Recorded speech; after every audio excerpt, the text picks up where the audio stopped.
మనస మరలా చోటియ్యవే నీ మదిలో ఎపిసోడ్ 17. రాజీగారు వెళ్ళిన షాపింగ్ మాల్కి అనుకోకుండా పాప కోసం నైట్ డ్రెస్లు తీసుకోవడానికి మౌని కూడా వెళ్తుంది. అక్కడికి వచ్చిన అనిత రాజీగారిని చూసి అత్త అంటూ వెళ్ళి కౌగిలించుకుంటుంది.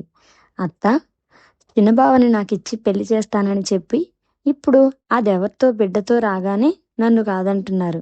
చిన్నప్పటి నుండి నువ్వే చెప్పావుగా బావని నీకిచ్చి పెళ్లి చేస్తానని, మరి ఇప్పుడెలా దాంతో పెళ్లికి ఒప్పుకున్నారు అంటుంది.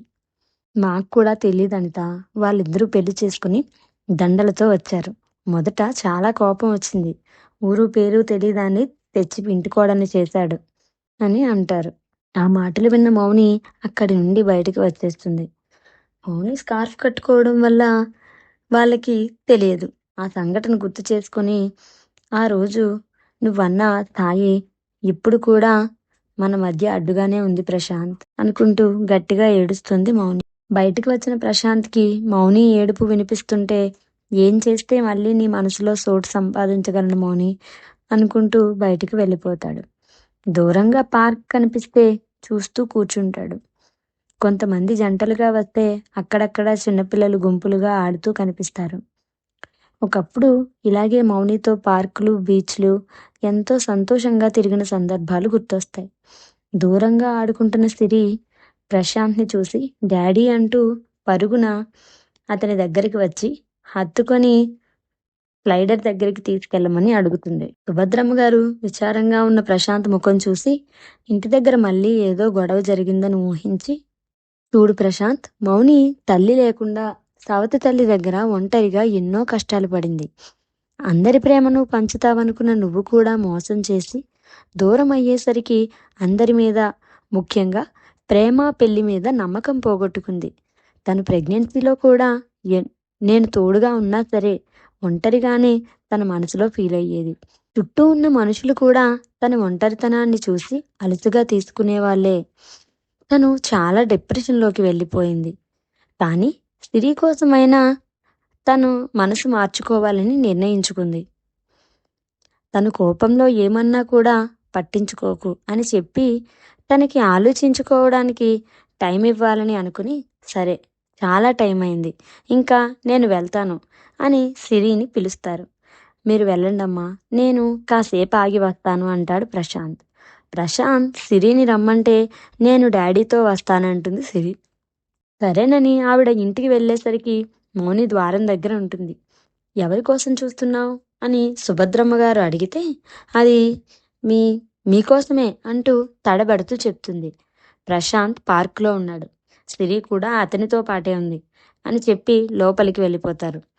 ఆవిడ టిఫిన్ రెడీ చేసి బయటకు వచ్చి చూసేసరికి అటూ ఇటూ తిరుగుతూ కనిపిస్తుంది మౌని. ఎందుకు ఇలా తిరుగుతున్నావు అని సుభద్రమ్మ గారు అడిగితే, అసలు నువ్వు పాపని అతనికి అప్పగించి ఎందుకు వచ్చావు? ఇప్పటి వరకు ఇంటికి రాలేదు. అసలు పాప ఎలా ఉందో అంటుంటే ఎందుకే అంత కంగారు? నీకే కాదు, అతనికి కూడా కూతురే. తన ప్రాణాలని రిస్క్లో పెట్టి పాపని కాపాడుకున్నాడు. నువ్వు మనసులో ఏదో పెట్టుకుని అతన్నంటావే అంటూ ఉండగా ప్రశాంత్ సిరిని ఎత్తుకొని వస్తాడు. తన వైపు చూడకుండా పాపని తీసుకుని లోపలికి వెళ్ళిపోతుంది మౌని. పాపకి స్నానం చేయించి నైట్ డ్రెస్ వేసి, జుట్టు దువ్వి, పిలకలు వేసి, పౌడర్ రాసి, బొట్టు పెట్టి కళ్ళకి కాటుక పెడుతుంది.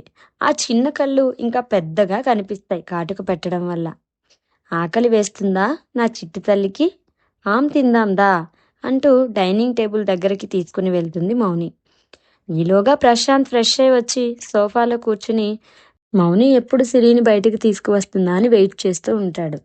ఈలోగా సిరి వచ్చి చక్కగా డైనింగ్ చైర్లో కూర్చుని మౌని అన్నం కలుపుతుంటే నేను డాడీతోనే తింటానని మారం చేస్తుంది. ప్రశాంత్ వచ్చి మౌని చేతిలో ప్లేట్ తీసుకుని సిరికి తినిపించడం స్టార్ట్ చేస్తాడు. సిరి సైలెంట్గా తినేసి డాడీ ఆడుకుందాందా అంటూ ప్రశాంత్ని తీసుకెళ్తుంది. సోఫాలో కూర్చుని టీవీ చూస్తున్న సిరి సాంగ్లో ఒక బాబుకి తన మదర్ ఆల్బమ్ చూపిస్తూ వాళ్ళు వెళ్ళిన ప్లేసెస్ గురించి చెప్తుంటే సిరి ఏదో గుర్తొచ్చినట్టు, డాడీ నువ్వు నా బర్త్డే ఆల్బమ్ చూస్తావా అంటూ వెళ్ళి టేబుల్ డ్రాయర్లో ఉన్న ఆల్బమ్ తీసుకువస్తుంది. ఆల్బమ్ ఓపెన్ చేసి చూసిన ప్రశాంత్ ఆల్బమ్ ఓపెన్ చేసి ప్రశాంత్ పక్కన కూర్చుని చూపిస్తుంది. ఆల్బమ్ చాలా అందంగా డిజైన్ చేయించింది మౌని. నెలల పాప అప్పటి నుండి అన్ని పిక్స్ ఉన్నాయి. పుట్టిన వెంటనే తీసినవి, పాకుతున్నప్పటివి, మొదటిసారి బుడిబుడి అడుగులు వేస్తున్నవి, మొదటి పుట్టినరోజుకి తీసినవి, ఇలా చాలా ఉన్నాయి. కొన్నిటిలో మౌని పాప కలిసి ఉన్నవి ఉన్నాయి.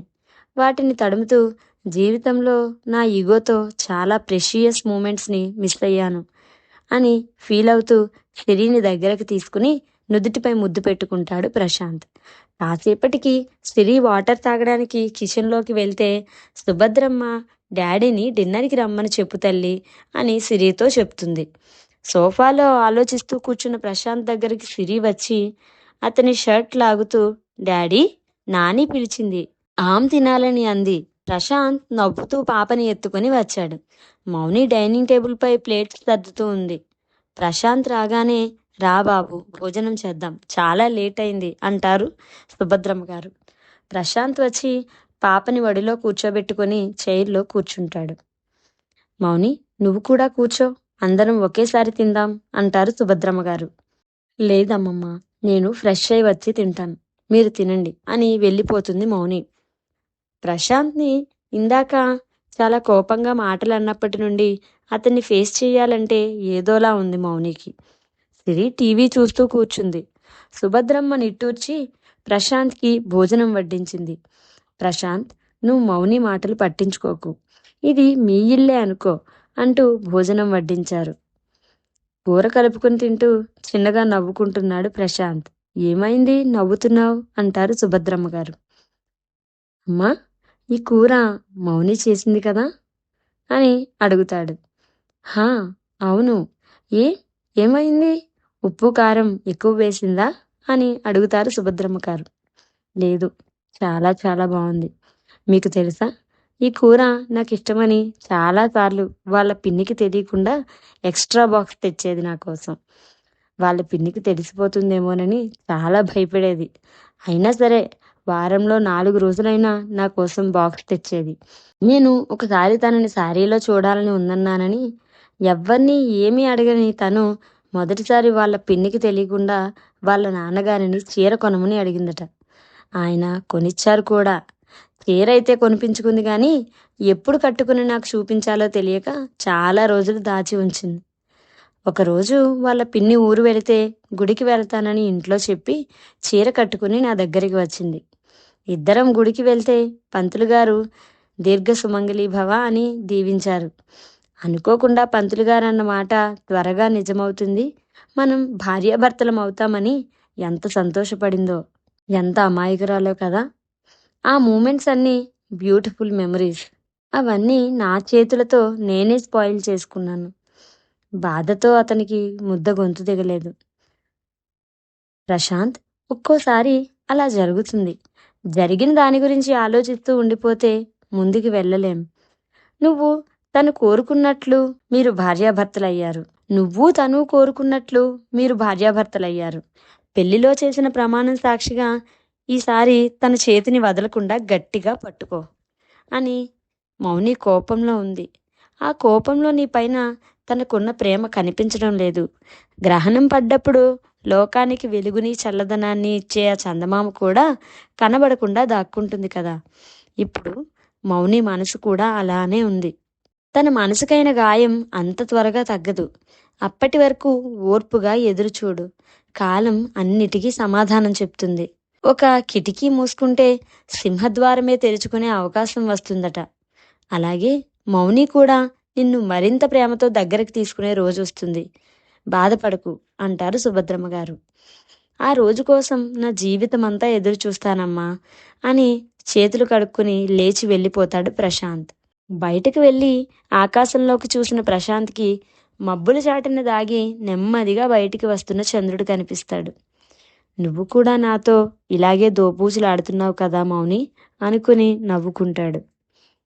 ఫ్రెష్ అయి బయటకు వస్తున్న మౌని రూమ్ డోర్ దగ్గర నిలబడి వీళ్ళిద్దరి మాటలు విని కంట్లో కారిపోతున్న నీళ్ళని తుడుచుకొని బయటకు వచ్చి సుభద్రమ్మతో కలిసి భోజనం చేస్తుంది.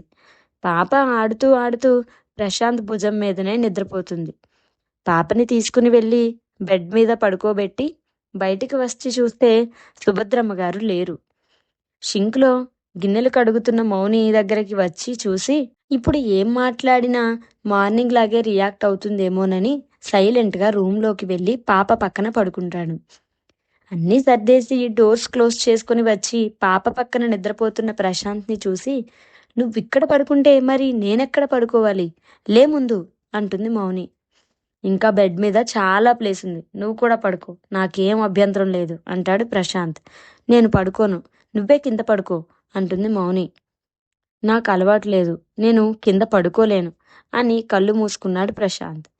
ఇదేమీ నీ రూమ్ కాదు, నీ ఇల్లు అంతకన్నా కాదు నీకు నచ్చినట్టు జరగడానికి, లే పోయి కింద పడుకో. నిన్ను ఇన్నాళ్ళు నా బెడ్ మీద పడుకోనివ్వడమే ఎక్కువ, మళ్ళీ ఇవన్నీ వాష్ చేసుకోవాలి అంటుంది మౌని. మౌని తిడుతున్నా కళ్ళు మూసుకుని పడుకునే ఉంటాడు ప్రశాంత్. దాంతో ఒళ్ళు మండి సిగ్గులేని జన్మ, ఎన్ని మాటలన్నా కొంచెం కూడా రోషం పౌరుషం లేకుండా ఎలా నిద్రపోతున్నావు అని కోపంగా అంటూ ఉండగా ప్రశాంత్ ఒక్కసారిగా నిద్రలేచి ఆమె ముందు నిల్చుంటాడు. రెప్పపాటు కాలంలో జరిగిన దానికి మౌని షాక్ అయి ఒక అడుగు వెనక్కి జరుగుతుంది. మౌని కళ్ళలోకి సీరియస్గా చూస్తూ, ఎస్, నాకు సిగ్గు రోషం పౌరుషం ఏమీ లేవు, ఎందుకంటే I love you till my last breath. ఒకప్పుడు ఇలా రెచ్చిపోయి అర్థం పర్థం లేని అహంకారంతో చాలా విలువైనవి దూరం చేసుకున్నాను, మళ్ళీ చేసుకోను. నువ్వు నన్ను రెచ్చగొట్టి మీ నుండి దూరంగా పంపించలేవు, సో సైలెంట్గా వెళ్ళి నిద్రపో. రేపు పాపకి డాక్టర్ అపాయింట్మెంట్ ఉందిగా, వెళ్ళాలి. నువ్వు ఇలా అరుస్తుంటే సిరి నిద్ర లేచి భయపడుతుంది. నీకు తిట్టాలనిపిస్తే పాప రేపు నానమ్మతో పార్కుకి వెళుతుంది కదా, వాళ్ళు వెళ్ళిన తర్వాత మనిద్దరమేగా ఉంటాం, అప్పుడు కోపం పోయే వరకు నీ నోరు నొప్పి పుట్టే వరకు తిట్టు అని చెప్పి తను కూడా వెళ్ళి పాప పక్కన తన మీద చేయి వేసుకుని నిద్రపోతాడు. మౌని అతను ఏమన్నాడో మెల్లిగా అర్థమై అతని వైపు కోపంగా చూసి పళ్ళు నూరుతూ పాప లేస్తుందని ప్రశాంత్ని ఏమీ అనలేక చిన్నగా తిట్టుకుంటూ పడుకుంటుంది. ప్రశాంత్ నవ్వుకొని ఎలా అయినా నీ కోపం పోగొట్టి మనం సంతోషంగా ఉండాలి అనుకుంటూ నిద్రపోతాడు. మరుసటి రోజు హాస్పిటల్లో ఏం జరగబోతుందో చూద్దాం నెక్స్ట్ ఎపిసోడ్లో. అంతవరకు బాయ్ ఫ్రెండ్స్. మీకు కనుక నా స్టోరీ నచ్చినట్లయితే నా ఛానల్ని లైక్ చేయండి, షేర్ చేయండి, అలాగే సబ్స్క్రైబ్ చేసుకోండి. స్టోరీ ఎలా ఉందో కామెంట్ చేయడం మాత్రం మర్చిపోకండి.